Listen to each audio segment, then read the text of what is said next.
Bizarre Khan जी शिकायत जायज़ आहे। हुन ते असांजे ॻोठ जी हदुनि में हमलो थियो आहे।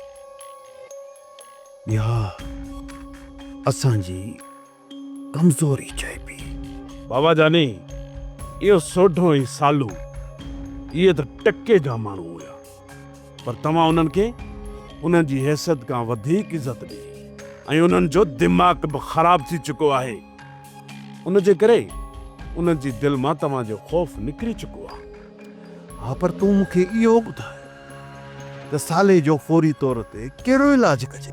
बाबा जानी, इहो नेकी जो कमु तव्हां मूं ते छॾे ॾियो।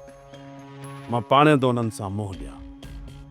तव्हां बसि एतिरो कयो, बिजार खान खे कहिड़ी बि तरह सां मञाए वठो। हुन असां ते केतिरा ई थोरा कया।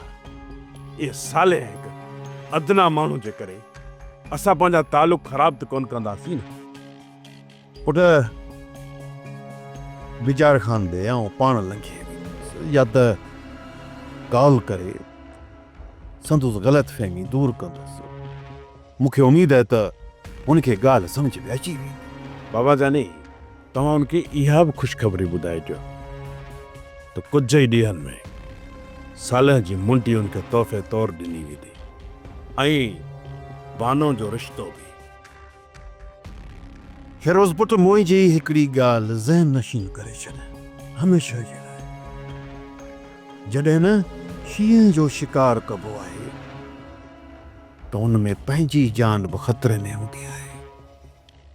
इन करे साले ते वार निहायती होशियारी सोचे सम्झी करणो आहे।